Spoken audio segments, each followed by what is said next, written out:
한국은 설이죠. 설에 또 한국에 가신 분들도 계시고 또 새롭게 여기 오신 분도 계실 텐데 이렇게 인사하면 좋겠습니다. 한국식으로 새해 복 많이 받으십시오. 네. 네. 할렐루야. 네. 네. 새롭게 마음을 하며 주님 앞에 나아가는 그러한 시간들이 되시면 좋겠습니다. 성경을 가져오신 분은 성경을 들어주시고 성경이 없으신 분은 오른손을 들고 한번 따라해 주십시오. 이 성경은 하나님이 나에게 주신 말씀입니다. 하나님의 말씀은 능력이 있습니다. 하나님의 말씀은 나를 변화시킵니다. 나는 이 말씀을 믿습니다. 아멘. 여러분의 고백대로 될 줄로 믿습니다.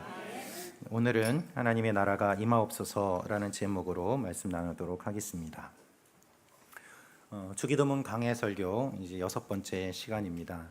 여러분, 예수님께서 주기도문에서 가장 먼저 알려주신 것은 우리의 기도를 받으시는 분이 누구인가 하는 것입니다. 하나님께서 우리의 기도를 들으신다는 것을 알려주셨고, 그 하나님은 하늘에 계신 하나님, 위대하신 하나님, 그리고 동시에 우리의 아버지임을 알려주시면서 위대하신 그 하나님이 바로 우리와 친한 관계임을 또한 설명해 주셨습니다. 그분이 우리의 아버지라고 말씀하시며 나 혼자의 신앙이 아니라 우리가 함께하는 신앙임을 말씀해 주셨습니다. 그리고 하나님의 이름이 거룩하게 여김을 받는 것이 어떤 의미인지도 알려주셨습니다. 오늘은 주님께서 주님의 나라가 임하옵시며 라고 기도하라고 말씀하십니다. 주님의 나라가 임하옵소서 이렇게 기도해라. 이 기도가 어떤 의미인지, 주님의 나라가 오도록 기도한다는 것이 무슨 의미인지를 오늘 보도록 할 텐데요. 먼저 하나님의 이름이 거룩하게 여김을 받게 하옵소서. 그것은 하나님의 거룩이 우리의 삶을 통하여서 드러나기 때문에 이 기도는 결국에 우리의 삶을 변화시키는 기도고 또한 우리가 바뀌어가는 기도임을 말씀하셨습니다. 우리가 바뀌어가는 이 기도를 드리는 가운데 어떤 기도를 드리는가? 주님의 나라가 임하옵소서라고 말씀하세요.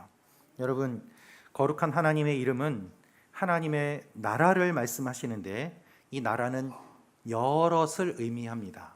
나 하나가 아니라 함께하는 믿음. 거룩한 하나님의 이름은 한 사람을 통해서 나타나기도 하지만 백성 전체의 모임을 통해서 나타납니다. 하나님을 믿는 모든 백성들 전체가 주님의 이름이 거룩하게 드러나도록 하는 것, 그렇게 나타나도록 하는 그 모임, 그것이 교회예요. 교회.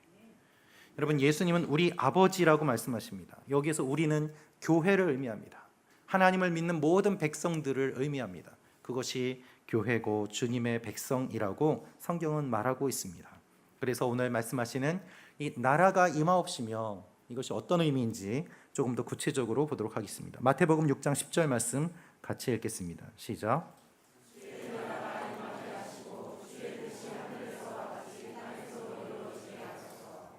아멘. 주의 나라가 임하게 하시고. 우리는 영적 싸움의 한가운데 있습니다. 우리의 싸움은 이 세상의 싸움이 아닙니다. 우리의 싸움은 눈에 보이는 것과의 싸움이 아닙니다. 부부끼리 싸우고 이웃끼리 싸우는 것이 우리의 싸움의 목표가 아니라 눈에 보이지 않는 영적인 싸움이 우리의 삶에 일어나고 있는 현실임을 성경은 항상 말하고 있습니다. 여러분, 우리의 싸움은 무엇을 위한 싸움입니까? 주님의 나라를 위한 싸움이에요. 영적인 전쟁은 하나님의 나라를 확보하기 위한 전쟁입니다. 영적인 전쟁이 지금 일어나고 있고 그 한가운데 우리가 살고 있습니다. 영적인 전쟁은 하나님의 주권을 회복하기 위한 싸움입니다. 지금 세상의 주권을 누가 가지고 있습니까? 공중의 권세 잡은 악한 세력들이 가지고 있습니다. 그 가운데 하나님의 주권을 회복하고 하나님의 나라를 회복하는 것, 그것이 우리에게 주어진 영적인 싸움이요, 우리에게 주어진 사명인 것이죠. 예수님은 오늘 주의 나라라고 말씀하십니다. 주의 나라가 임하게 하옵소서. 이 말을 원어로 다시 한번 해석하여 보면은 바로 그 나라가 오기를 이라는 뜻이에요. 바로 그 나라가 오기를 기도해라. 여기에는 하나님이라는 말도 나오지 않고 주님이라는 말도 나오지 않습니다. 바로 그 나라가 오기를 기도해라.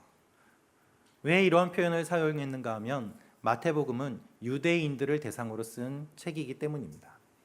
유대인들은 하나님의 이름을 거룩하게 여겼습니다. 그래서 하나님의 이름을 함부로 부르지 못했습니다. 주님이라는 말을 입에 담는 것도 매우 주의 깊게 하지 않으면 안 되는 것이 그들의 문화였습니다. 그래서 바로 그 나라가 오기를 기도해라 라고 예수님은 말씀하셨고, 그렇게 이야기해도 유대인들은 그것이 하나님의 나라임을 다 알고 있었습니다. 직접 표현하지는 못했지만 그 대신 그 나라라고 표현했고, 특별히 바로 그 나라가 오기를 기도하라고 말씀하심으로 인해서 하나님의 나라가 임할 것을 주님께서 강조하신 것이죠. 여러분, 유대인들은 지금 어떠한 상황일까요? 유대인들은 지금 나라가 없습니다. 나라를 잃어버렸습니다. 지금 유대인들은 로마의 통치를 받고 있습니다. 자신들의 힘으로 할 수 있는 것이 아무것도 없는 상황입니다. 나라가 없는 사람들에게 가장 필요한 것이 무엇입니까? 나라입니다. 나라가 없는 사람들은 나라를 소망합니다. 나라가 있기를 원합니다. 그들에게 예수님이 그 나라라고 말씀하시면서 선포하신 것은 유대인들에게 있어서는 매우 의미 깊은 메시지였음을 우리는 잘 알 수 있습니다. 유대인들은 오랫동안 나라를 원했습니다. 빼앗긴 그 나라의 회복을 원했습니다. 오랜 기간 동안 나라가 없이 이방 민족들의 지배를 받는 그 힘든 가운데 그들이 가장 원한 것은 바로 나라였던 것이죠. 그들은 나라를 원했고, 예수님의 이 메시지는 매우 놀라운 메시지였습니다. 그들의 기대를 만족시켜주는 메시지였습니다. 뭐라고? 나라가 오라고? 나라가 임하기를 기도하라고? 그렇다면 우리가 꿈꿔왔던 그 나라, 로마에서 해방되고 강력한 힘을 갖게 되는 그 나라를 기도하라고 하시는 것이 아닌가, 이것이 유대인들이 생각했던 그 나라의 의미였습니다. 그러나 예수님은 눈에 보이지 않는 하나님의 나라를 말씀하고 계시고, 유대인들은 눈에 보이는 자신들의 나라를 생각하며 주님의 메시지를 받아들였습니다. 이것이 큰 차이였어요. 여러분, 나라를 구성하기 위해서는 무엇이 필요할까요? 나라를 이루는 것은 세 가지가 있습니다. 하나는 땅입니다. 다른 하나는 백성입니다. 국민이죠. 마지막으로 필요한 것이 바로 주권입니다. 주권. 땅과 사람과 주권이 있을 때 한 나라라고 우리가 부릅니다. 예를 들면 어떤 한 나라가 갑자기 망했다고 봅시다. 어떤 한 나라가 갑자기 없어졌습니다. 그것의 의미는 무엇일까요? 갑자기 땅이 사라졌습니까? 그렇지 않습니다. 땅은 그대로입니다. 그 나라의 백성들이 갑자기 다 사라졌습니까? 그렇지 않습니다. 어제하고 똑같습니다. 그런데 나라가 없어졌다는 것은 무엇을 의미합니까? 그 주권을 빼앗겼다는 것 아니겠습니까? 강한 이방의 민족들이 와서, 강한 이방의 나라가 와서 우리의 왕을 쓰러뜨리고 그 주권을 빼앗아 간다면 땅도 그대로고 백성도 그대로인데 나라를 빼앗기게 되는 것이죠. 아무것도 할 수가 없는 거예요. 지금 유대인들의 상황은 땅도 있고 그리고 백성도 있습니다. 그런데 이방의 지배를 받고 로마의 지배를 받고 그 시기가 너무 오래 길어져서 자신들의 땅인지도 알지 못하고 자신들이 어떠한 백성들인지도 잊어버리게 되는 일들도 많이 일어나게 되었습니다. 주권이 바뀌면 어떤 일이 일어납니까? 땅을 빼앗겨요. 사람을 빼앗겨요. 노예가 됩니다. 어제까지는 자유였는데 오늘은 노예가 되어서 그 새로운 지배자의 지배를 받지 않으면 안 되는 것, 그것이 나라를 빼앗겼다는 의미인 것이죠. 유대인들은 지금 왕이 없습니다. 군대가 없습니다. 능력이 없습니다. 자신들의 힘으로 할 수 있는 것이 아무것도 없습니다. 그래서 유대인들은요, 독립을 꿈꿔왔습니다. 독립을 위해서 여러 시간 동안 노력하고 싸웠습니다. 그 유대인들 가운데 무력으로 로마에서 벗어나서 자신들의 나라를 이루고자 하는 사람들도 있었습니다. 예수님이 오시기 얼마 전까지 그러한 사람들이 많이 있었고, 실제로 어느 정도 힘을 얻어서 로마와 싸웠던 일도 있었습니다. 결국에는 로마의 압제로 다 사로잡히게 되고 모든 사람들이 보는 앞에서 사형에 처하게 되는 일들까지 일어나게 되었던 것이죠. 여러분, 유대인들은 독립을 원했어요. 강한 나라를 원했습니다. 나라가 없이 얼마나 힘든 것인지를 잘 알고 있었습니다. 그래서 그들이 꿈꿔왔던 나라는 독립된 나라고, 독립된 나라 중에서도 강한 나라, 즉 그 왕들이 다스렸던 나라 중에서 다윗 왕이 다스렸던 그 나라, 다윗 왕이 나라의 기틀을 잡고 번성하게 하고 하나님을 사랑했던 그 시기를 꿈꾸며 새로운 나라를 꿈꿀 때에 다윗의 후손이 와서 새로운 나라를 이루게 될 것이다. 그래서 메시아는 다윗의 후손 중에서 나올 것이다 라고 생각했던 것이죠. 새로운 메시아가 오면 다윗 때보다 더 많은 영토를 갖게 되고, 다윗 때보다 더 강한 힘을 얻게 되고, 다윗 때보다 더 많은 부유함을 누리게 될 것이다 라고 생각하며 메시아를 꿈꿔오고 주님의 나라를 꿈꿔왔던 것입니다. 그것이 유대인들이 생각했던 하나님의 나라고, 그것이 유대인들이 생각했던 강한 나라의 모습이었던 것이죠. 예수님께서 예루살렘 성에 들어가실 때 사람들이 큰 소리로 외치며 예수님을 맞이했습니다. 뭐라고 외쳤습니까? 호산나, 호산나. 그 의미는 지금 우리를 구하소서라는 의미예요. 지금 우리를 구하소서. 그런데 호산나 뒤에 붙인 말들이 있습니다. 호산나 다윗의 자손이요. 예수님이 기적을 일으키고 예수님이 하나님 나라를 선포하시고 예수님이 메시아라고 그들이 생각했기 때문에 그들은 다윗의 자손이여, 지금 우리를 구하소서, 지금 이 나라에서 벗어나서 우리들만의 나라를 만들고 강한 나라를 만들어 주소서. 이것이 예수님을 환영했던 이유였습니다. 그러나 주님은 그 나라를 말씀하시지 않았죠. 주님은 진정한 하나님의 나라를 말씀하셨습니다. 문제는 지금 이 하나님의 나라가 없다는 것입니다. 유대인들은 실제로 나라를 빼앗기기도 했고, 유대인들은 실제로 하나님의 나라를 잃어버렸습니다. 그들은 하나님을 떠났고 그 결과 나라를 잃었습니다. 이방 민족의 공격을 받았습니다. 포로가 되었고 나라를 회복하지 못한 채 오랜 시간이 지났습니다. 하나님을 의지하기보다 자신들의 칼을 들고 싸웠습니다. 그 사형당한 사람들 중에 남아있는 무리들이 열심당원이라는 이름으로 모였어요. 예수님의 제자 중 한 명 시몬이 그 열심당원이었습니다.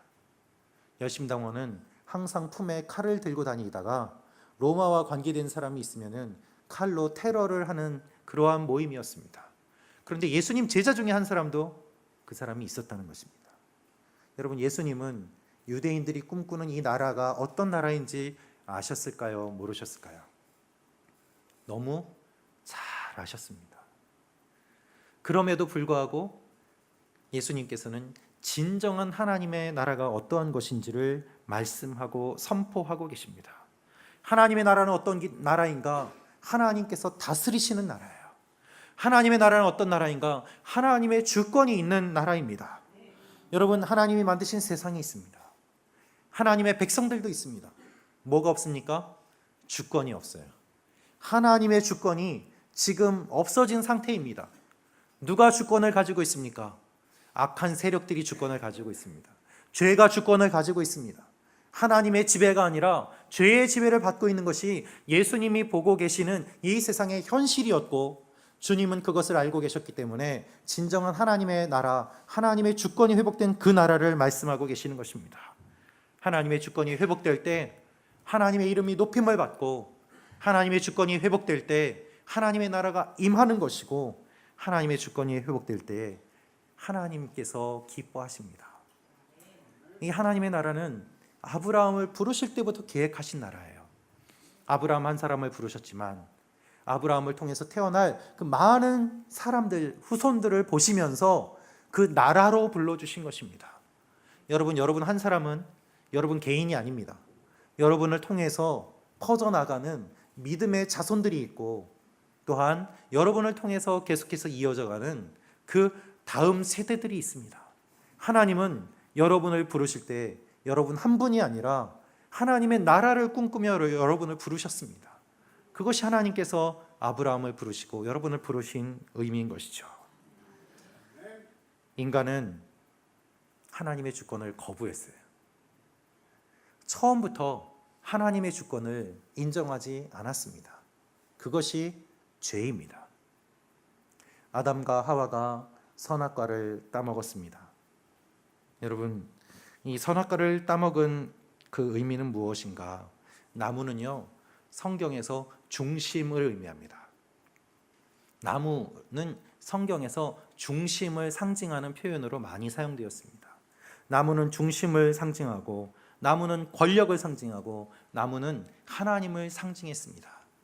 거기에서 선과 악을 알게 하는 그 열매가 열렸어요. 즉, 선과 악을 판단하는 존재가 하나님이심을 의미하는 것인데, 그것을 따먹음으로 말미암아 그 기준을 인정하지 않고, 권위를 인정하지 않고 선악을 판단하는 것을 인간이 하겠다라고 교만해졌기 때문에 선악과를 따먹은 것이 죄라고 말하고 있는 것입니다.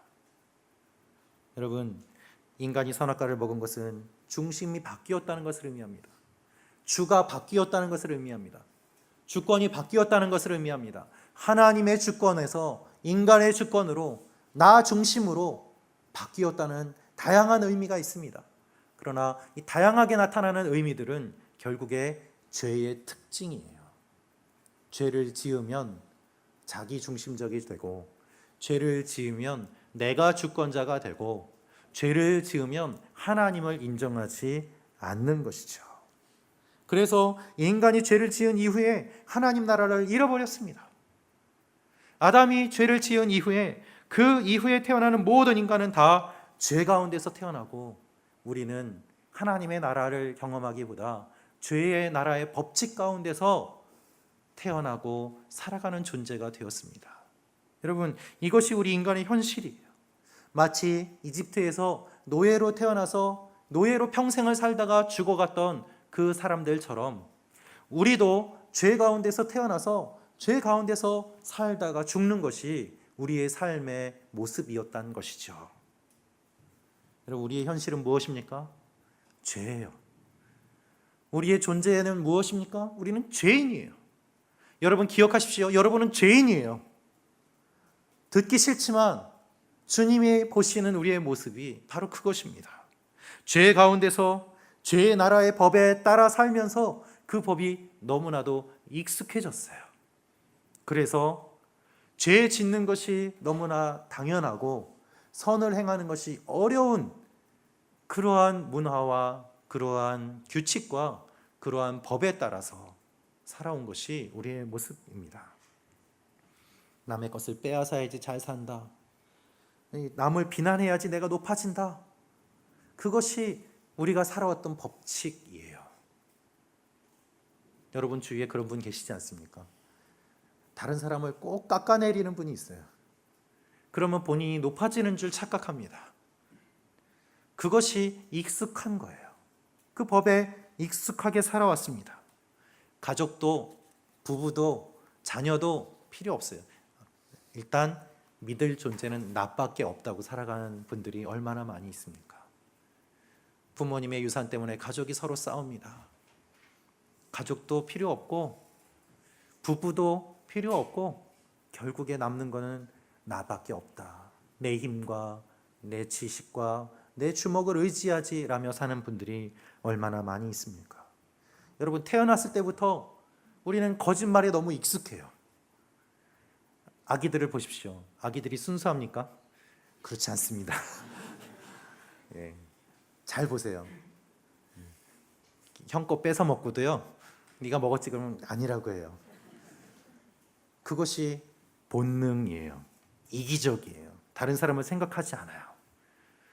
여러분 가운데 죄를 배우기 위해서 학원 다니신 분 계세요? 죄를 배우기 위해서 학원에 안 다녀도 우리는 죄를 너무 잘 짓습니다. 그러나 좋은 것을 몸에 익히기 위해서는 부단한 노력을 해야 됩니다. 학교에 다니고 사회의 룰을 배우면서 우리가 노력하지 않으면 좋은 것을 몸에 익히지를 못해요. 그냥 내버려 두면 죄를 짓고 그것이 당연하게 살아가는 것이 우리의 모습이라면 그것이 우리의 본능을 의미하는 것 아니겠습니까? 우리의 본성을 의미하는 것 아니겠습니까? 죄를 가르치는 학원이 없어도 우리는 죄를 너무 잘 짓습니다. 열심히 노력해도 한순간에 다시 원래대로 돌아가요. 그래서 내가 이제는 좀 착하게 살아야지 하는데 누군가가 갑자기 나의 신경을 건드리는 말 한마디를 들으면 지금까지 참아왔던 것들이 갑자기 싹 사라지고 다시 원래의 성격이 확 나타나는 거예요. 그리고 나서 다시 후회하죠. 내가 왜 그랬을까? 내가 집중하고 신경 쓰지 않으면 착하고 선을 행하는 것이 너무 어렵다는 것은 우리의 본성이 원래 죄인이라는 것을 드러내는 증거 아니겠습니까? 여러분, 이 모든 것이 다 죄의 영향 때문이에요. 하나님 나라의 법칙이 아니라 죄의 나라의 법칙에 따라 살아왔기 때문에 그 법칙이 너무 익숙하고 그 법칙 안에서 죄의 영향 가운데 죄의 나라의 백성으로 죄의 노예로 지금까지 살아왔던 거예요. 이런 우리들에게 예수님이 찾아오셨어요. 그리고 하나님 나라를 선포하십니다. 너희는 죄의 노예가 아니다. 너희는 죄의 백성이 아니다. 너희는 하나님의 백성이다. 이것을 주님께서 선포해 주셨어요. 할렐루야. 사망의 법이 아니라 성령의 생명의 법이 주어졌음을 말씀하시고 우리가 이제는 죄의 나라의 법이 아니라 하나님 나라의 법에 따라 사는 존재임을 선포하셨습니다. 죄의 나라 한가운데 예수님이 하나님의 나라를 가져오셨어요. 예수님이 오신 사건은 천국이 임한 사건입니다. 그래서 주님은 사역하시면서 가장 먼저 이렇게 선포하셨습니다. 회개하라, 천국이 가까이 왔느니라. 주님이 이 땅에 오신 것은 하나님 나라를 알려주신 것이고 주님의 천국이 이 땅에 임하였음을 알려주신 사건이에요. 여러분, 예수님이 오신 사건은요, 법이 바뀐 사건이에요. 지금까지 우리를 지배해오던 죄의 법이 아니라 생명의 법, 하나님의 법이 우리를 다스린다는 법이 바뀐 사건이에요. 나라가 바뀐 사건이에요. 마귀의 권세가 끊어지고 죄의 권세가 끊어지고 우리의 죄가 해결되고 예수님의 사랑의 능력이, 용서의 능력이 우리를 통해서 나타나는 일들이 일어나게 되었다. 그래서 여러분, 성찬을 받으며 주님의 보혈로 우리의 죄 사함을 경험하고 우리가 새로운 삶을 살아가는 그 힘을 얻게 되는 것입니다. 여러분, 법이 바뀌었어요. 이것을 기억하십시오. 크리스찬이 된다는 것은 다른 법을 따라 살아간다는 것을 의미해요. 나라가 바뀌었어요. 법이 바뀌었어요. 그래서 바뀐 법에 따라 살아가야 됩니다. 여러분, 한국에서 운전을 잘 하시는 분이 일본에 와서 한국식으로 운전하면 어떻게 될까요? 역주행이 됩니다. 사고 납니다. 큰일 납니다. 왜 그럴까요? 나라가 다르고 법이 다르기 때문 아니겠습니까? 마찬가지입니다. 일본에서 운전하다가 한국 가도 동일하죠. 나라가 달라요. 법이 달라요. 나라가 바뀌고 법이 바뀌면 거기에 맞게 사는 것이 당연하지 않겠습니까? 그래서 우리는 하나님의 기준에 따라 사는 것입니다. 여러분, 우리가 신앙생활하면서 왜 힘들까요? 바뀐 법에 따라 살고 있기 때문입니다. 여러분, 출근 시간에 신주구역에 가보십시오. 다른 사람들이 한 방향으로 쫙 가고 있는데 나 혼자서 그 사이를 거슬러 올라갑니다. 나 혼자 방향이 다릅니다. 걸어가기 매우 힘듭니다. 그러면 이런 유혹을 받게 되죠. 나 혼자 방향을 바꿔서 이쪽으로 같이 가면 되잖아. 그런데 나의 목적지는 이쪽이거든요. 그러면 거슬러 올라가는 것이 당연하지 않겠습니까? 사탄은 언제나 유혹합니다. 너 혼자 예전대로 다시 살면 편해. 너 혼자 익숙해 왔던 대로 살면 편해. 그 유혹이 죄의 유혹이고 다시 이집트로 돌아가라는 유혹이에요. 하나님의 백성으로 사는 것이 힘드니까, 어려우니까 다시 돌아가라. 편하지 않냐? 정말 편합니까? 그렇지 않습니다. 죄에서 구원받은 우리는 천국의 법에 따라 사는 존재예요. 주권이 바뀌었습니다. 여러분, 여러분을 지배하는 것이 마귀가 아니에요. 죽음이 아니에요. 하나님이에요. 생명이에요. 성령이에요. 할렐루야. 이것이 크리스천에게 주어진 삶의 방식입니다. 주님께서 나라가 임하시오며 라고 기도하라는 의미는 이것을 기억하라는 것입니다. 너희는 죄의 종이 아니다. 너희는 죄의 나라에 살고 있는 사람들이 아니다. 너희는 죄의 법에 따른 존재가 아니다. 하나님의 법에 따른 존재다. 너희는 하나님의 백성이다. 너희는 택함받은 존재다. 너희는 하나님이 사랑하는 존재다. 베드로전서 2장 9절 말씀 같이 읽겠습니다. 시작.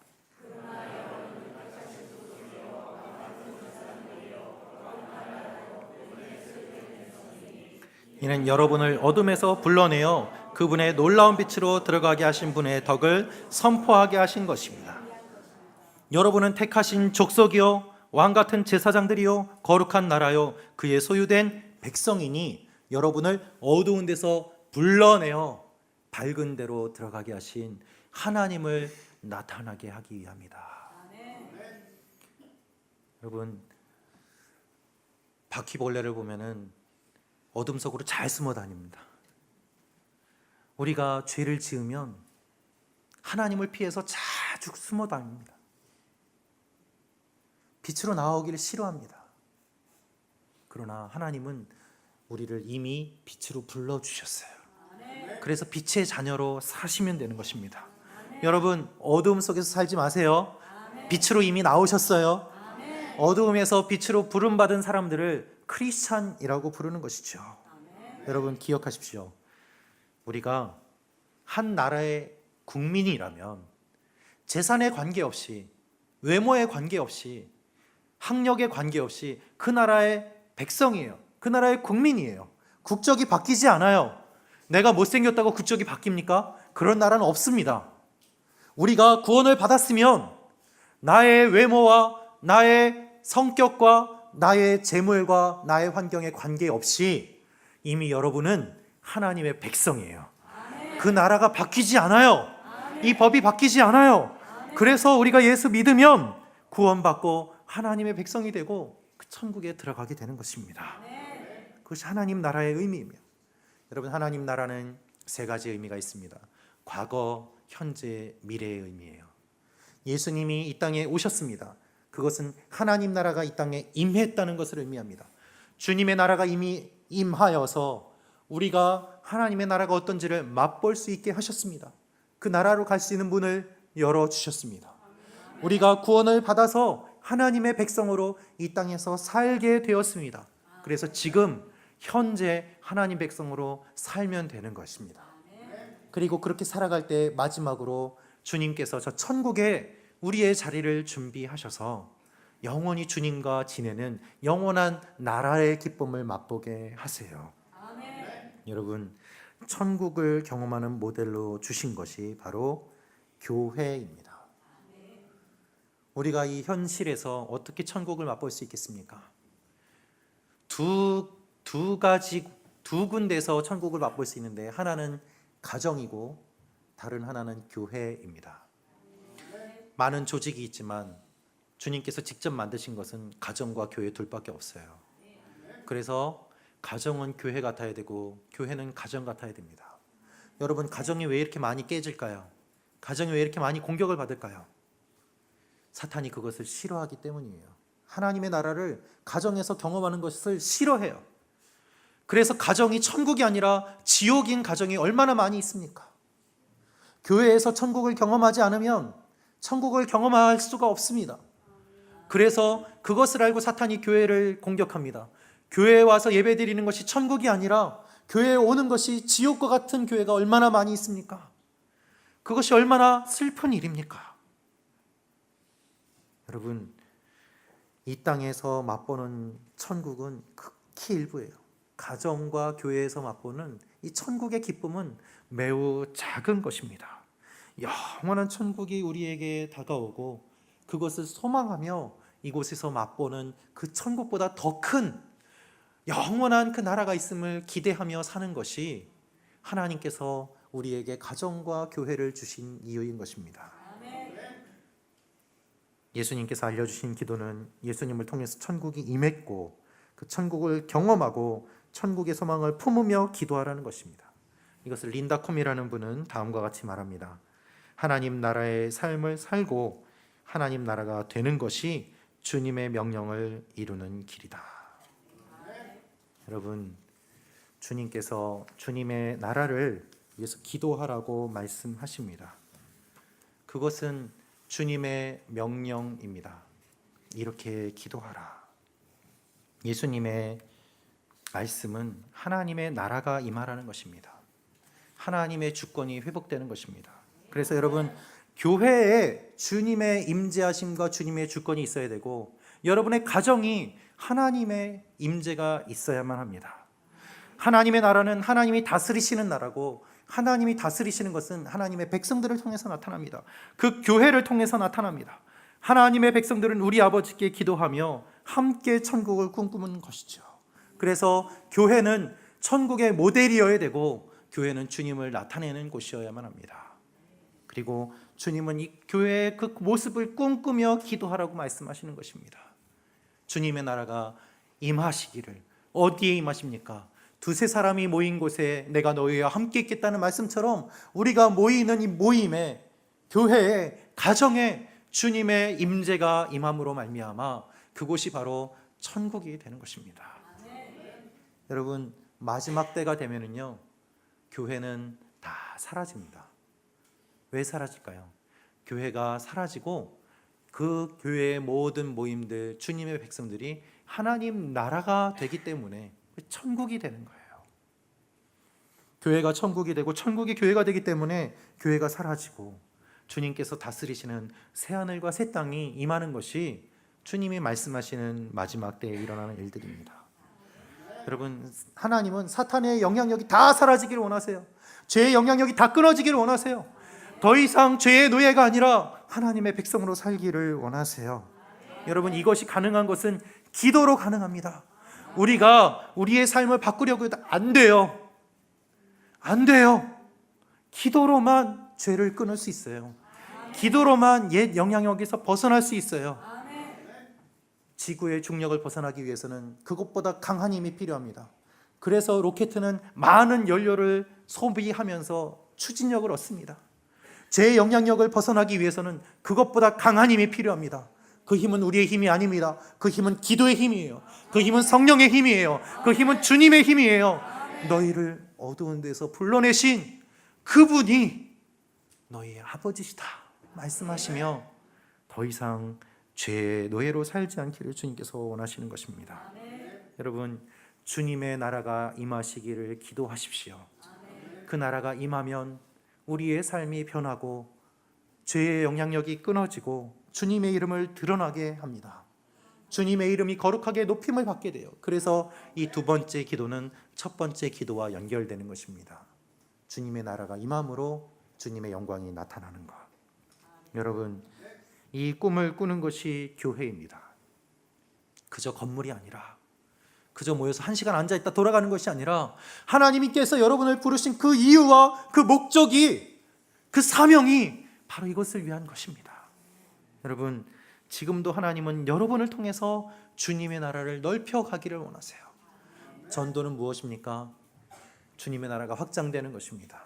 선교는 무엇입니까? 주님의 나라가 확장되는 것입니다. 구제는 무엇입니까? 하나님의 나라가 확장되는 것입니다.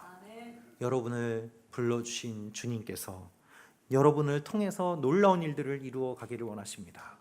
예배가 없는 곳에 예배를 드리고 교회가 없는 곳에 교회가 세워지고 사랑을 경험하지 못한 곳에 주님의 사랑을 전하게 되고, 그렇게 하나님을 모르는 사람들이 하나님의 백성이 되고 죄의 노예로 살던 사람들이 변화되는 것, 이것이 계속해서 넓어지는 그 일이 주님의 나라가 임하는 것이고 주님의 나라가 확장되는 것입니다. 사랑의 법에 따라 사세요.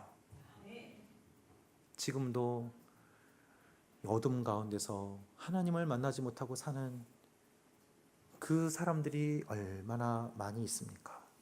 학대당하는 어린이들, 이혼한 가정들, 박해받는 선교사님들, 주님의 도움을 필요로 하는 많은 사람들이 지금도 하나님 앞에 눈물 흘리며 외치고 있습니다. 그래서 우리는 주님의 나라가 임하옵소서, 어둠의 세력들이 끊어지고 하나님께서 다스리시는 일들이 일어나게 하옵소서, 이 기도를 드리는 것이 주님의 백성인 우리가 드려야만 하는 기도인 것이죠. 그것이 주님이 알려주시는 주님의 나라가 임하소서라는 의미입니다. 하나님이 여러분을 사랑하십니다. 우리 함께 주님의 나라를 꿈꾸며 나아가는 귀한 일들이 일어나길 축원합니다. 기도하겠습니다. 이 시간에 기도할 때 하나님의 나라를 꿈꾸며 기도하기를 원합니다. 주님, 우리 가정 가운데 주님의 임재하심과 주님의 나라를 경험하는 일들이 일어나게 하여 주시옵소서. 주님, 특별히 한국은 설입니다. 가족들이 모입니다. 주님, 가족의 모임 가운데 분열과 다툼과 이혼과 깨어짐이 있는 것이 아니라 가족들끼리 사랑하고 화목하고 하나 되고 하나님의 사랑을 경험하는 천국과 같은 가정들이 되게 하여 주시옵소서. 주님, 우리 교회 가운데 주님께서 함께하여 주셔서 교회에서 주님을 만나게 하시고 성도 간의 사랑으로 주님의 사랑을 경험하게 하여 주시고 한 사람도 외롭지 않게 하시고 홀로 있지 않게 하여 주시고 함께 주님의 나라를 꿈꾸는 주님의 교회가 되게 하여 주시옵소서. 함께 같이 기도하며 나아가겠습니다. 할렐루야. 아버지 하나님, 우리 가정 가운데 주님께서 함께하여 주시기를 원합니다. 은혜 베풀어 주시기를 원합니다. 아버지 하나님, 역사하여 주시기를 원합니다. 우리 가정이 하나님의 가정이 되기를 원합니다. 주님, 상처받은 가정들 상처를 위로하여 주시옵소서.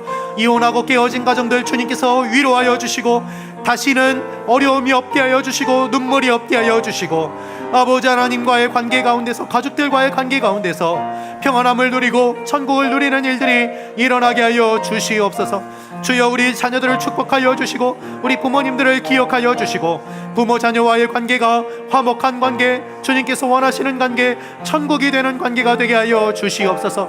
우리 교회가 주님의 나라가 되기를 원합니다. 아버지 하나님의 은혜를 경험하기를 원합니다. 주여, 붙잡아 주시옵소서. 주님, 주님의 나라가 임하기를 기도합니다. 우리 교회가 주님의 나라가 되기를 소망합니다. 단순한 모임이 아니라 주님께 예배드리는 천국의 기쁨을 맛보게 하여 주시옵소서. 우리 가정이 주님의 천국을 맛보는 귀한 가정이 되게 하여 주시옵소서. 많은 갈등이 있는 가정들 주님께서 위로하여 주시고 화목해 하여 주시옵소서. 부모 자녀와의 갈등이 있는 분들 하나님의 사랑을 경험하는 일들이 일어나게 하여 주시옵소서. 이혼하고 깨어진 가정들, 학대를 경험한 가정들, 폭력을 경험한 가정들 주님 불쌍히 여겨주시고 상처를 위로하여 주시고 진정한 천국을 경험하는 놀라운 일들이 일어나게 하여 주시옵소서. 주님께서 우리 가정과 우리 교회와 우리 모든 삶을 인도하여 주실 것을 믿사오며 예수님의 이름으로 기도하옵나이다. 아멘. 다 같이 일어나서 하나님께 찬양 드리겠습니다.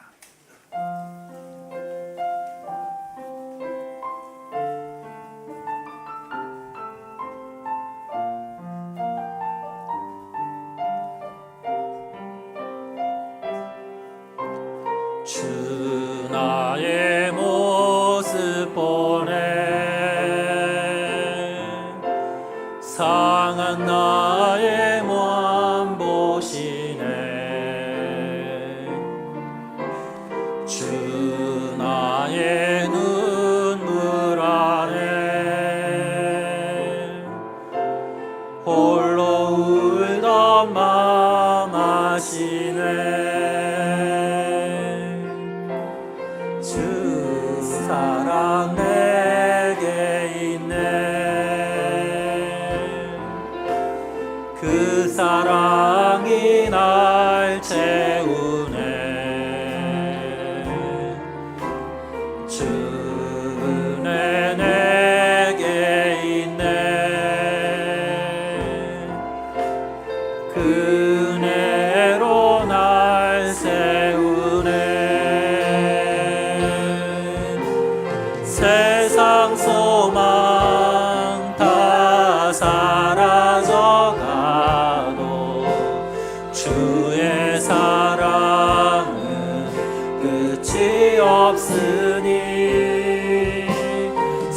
살아가는 이 모든 순간이 주 은혜임을 나는 믿네. 세상 소망 다 사라져가도 주의 사랑은 끝이 없으니 살아가는 이 모든 순간이 주 은혜임을 나는 믿네. 주 은혜임을 나는 믿네. 살아계신 아버지 하나님, 죄의 법의 노예로 살아가던 우리를 주님께서 사랑하시고 하나님의 자녀로, 하나님의 백성으로 불러주심을 감사합니다. 더 이상 죄의 노예로 살지 않게 하여 주시고 하나님의 법에 따라 사는 하나님의 사람들이 되게 하여 주시옵소서. 그 은혜를 감사하며 11조와 감사 헌금과 물질뿐만 아니라 우리의 모든 삶을 올려드립니다. 하나님께서 받아주시고 30배, 60배, 100배의 열매를 맺게 하여 주시며 그것으로 우리의 배를 채우지 않고 주님의 필요를 하는 사람들에게 나누어주는 삶을 살게 하여 주시옵소서. 이제는 우리 주 예수 그리스도의 은혜와 하나님의 사랑과 성령님의 교통하심이 죄의 노예에서 하나님의 백성이 되었음을 기뻐하며 그 삶을 살기로 결심하는 이 자리에 있는 하나님의 자녀들 머리머리 위에 땅끝까지 나아가 복음을 증거하며 주님의 나라를 확장시켜가는 선교사님들과 그 가정 위에 예수 그리스도의 몸된 교회 위에 이제부터 영원토록 항상 함께 하시기를 간절히 축원하옵나이다. 아멘.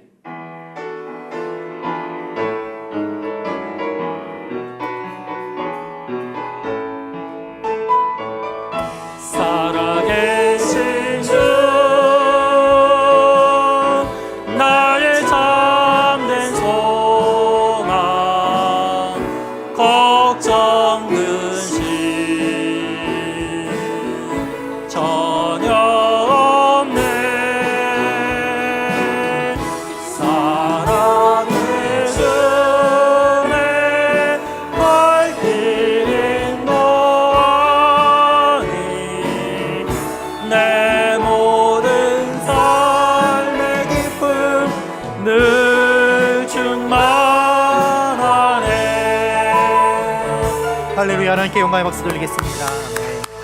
그 자리에 앉아주시면 교회 소식 전해드리겠습니다.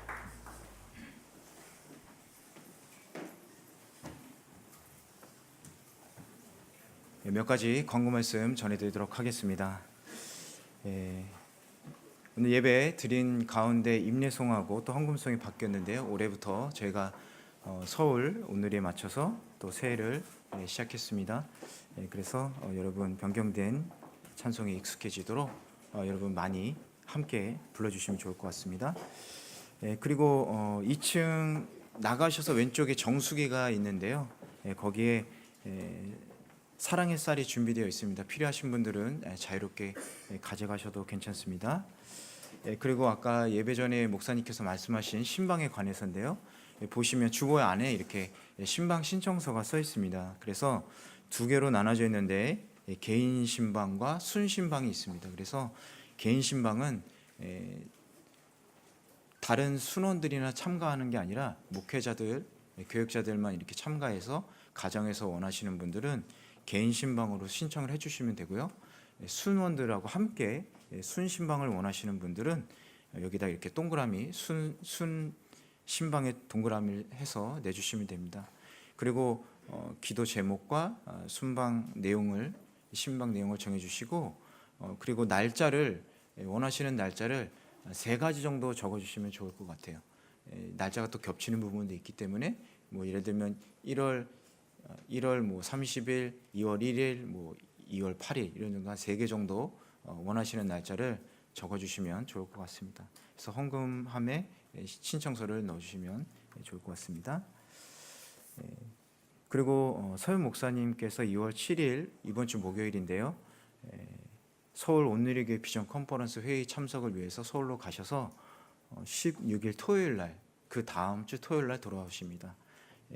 비전 컨퍼런스 회의에, 그리고 그 다음 주 2월 11일부터 15일까지는요. 또 저희 목회 사관학교가 있어서 또 참석을 하셔야 되기 때문에 좀 긴 일정이지만 서울을 방문하십니다. 그리고 저도 2월 11일 월요일에 서울에 가서 금요일 날 돌아오는 일정으로 되어 있습니다. 기도를 부탁드리고요. 이로 인해서 1대1 양육자반은 2월 9일, 16일 토요일 날 휴강으로 되어 있습니다. 그리고 주일 설교 2월 10일 주일 설교는 1부, 2부, 3부 츠루카 와다이 교회 미우라 토시오 목사님께서 말씀을 전해 주십니다. 그리고 3부 어린이 예배 관련된 건데요. 이건 생략하도록 하겠습니다. 그리고 교회 뒤편, 저희 사무실 뒤편에 맨션 공사를 내일부터 시작을 하는데요. 먼저 2달 동안 철거 작업을 합니다. 그래서 그쪽 근처에서 먼지도 나고 또 위험할 수도 있기 때문에 그쪽에 안 가시도록 하면 좋을 것 같아요. 주말에는 공사를 하지 않지만 또 철거 작업이기 때문에 사고가 일어날 수도 있기 때문에 특별히 아이들의 신경을 써주시면 감사하겠습니다. 그리고 마지막으로 주일 미디어 봉사 관련인데요. 일부 주일 예배 PPT 작동하실 분들 봉사자를 모집하고 있습니다. 그리고 2부 예배에서는 베이스, 키보드, 일렉 기타 등 악기 팀들을 모으고 있습니다. 관심 있으신 분들은 사무실로 연락을 부탁드리겠습니다. 광고 이상으로 마치고 여러분 자유롭게 교제하시다가 돌아가시면 좋을 것 같습니다.